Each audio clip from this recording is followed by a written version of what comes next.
জেলা সদরের শুরুতেই আমাদেরকে এসআইআর এর দিকে নজর দিতেই হচ্ছে, কেননা এসআইআর নিয়ে গোটা বাংলা একেবারে তোলপাড়। ইতিমধ্যেই নির্বাচন কমিশনের তরফ থেকে খসড়া তালিকা প্রকাশ করা হয়েছে, আর তার মাঝেই মেদিনীপুর, যেখানে একটি বুথে অধিকাংশ জনের নাম বাদ গিয়েছে, অর্ধেকের বেশি জনের নাম বাদ গিয়েছে, আর যা ঘিরে তুঙ্গে উঠেছে রাজনৈতিক তরজা। আর এই ইস্যুতে সামনে আসছে একাধিক প্রশ্ন।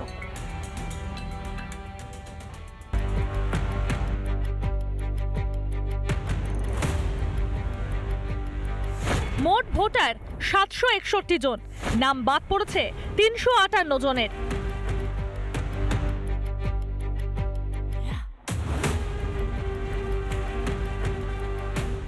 এই তথ্য একটি মাত্র বুথের, মেদিনীপুর বিধানসভার 177 নম্বর বুথের। এই তথ্য দেখে চোখ কপালে উঠেছে সকলেরই। 358 জনের নাম বাদ গিয়েছে এই একটি মাত্র বুথ থেকেই, এবং সেখানেও দেখা যাচ্ছে, আমি যদি আমার ক্যামেরা পার্সনকে দেখাতে বলি, এখানে দেখা যাচ্ছে বেশিরভাগই কিন্তু লেখা রয়েছে খুঁজে পাওয়া যায়নি অনুপস্থিত, খুঁজে পাওয়া যায়নি অনুপস্থিত। এটা মেন কারণ হচ্ছে ওখানে প্রচুর গভর্নমেন্ট কোয়ার্টার্স ছিল আর কি, বা আছে এখন।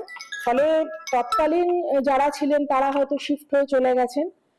গভর্নমেন্ট হাউজিং গুলো, ফরেস্টের হাউজিং গুলো, এগুলোই মূলত রয়েছে।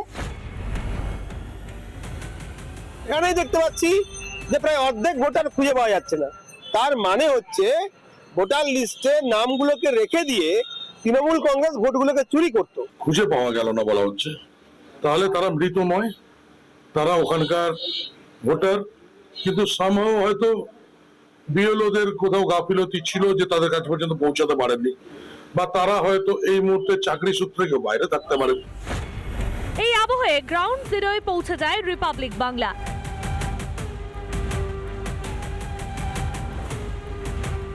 এলাকার বাসিন্দারাও চিনতে পারেননি অনেক নাম। আপনি কি এদের কাউকে চেনেন? এই যে সুপ্রকাশ আচার্য, অঙ্কুর কুন্তি, দীপা কুন্তি? না, এগুলো কাউকে চিনি না এগুলো। আচ্ছা, দেখুন তো, এদের কাউকে চেনেন? এই যে দীপালি গোস্বামী, নমিতা ঘোষ, নিত্যানন্দ ঘোষ, এদের কাউকে চেনেন? না। কেন চেনেন না?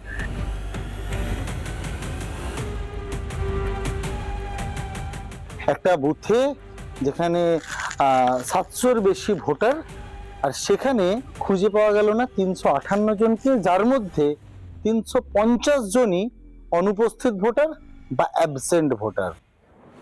বিশেষ নজর দেওয়া হচ্ছে বলে জানিয়েছেন নির্বাচন কমিশনের এক আধিকারিক। মেদিনীপুর থেকে ক্যামেরা পার্সন মৃন্ময়ের সঙ্গে সুদীপ্ত, রিপাবলিক বাংলা।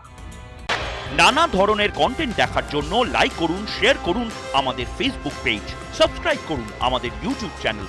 পাশাপাশি অন্যান্য ব্রেকিং নিউজের জন্য অবশ্যই চোখ রাখুন রিপাবলিক বাংলায়।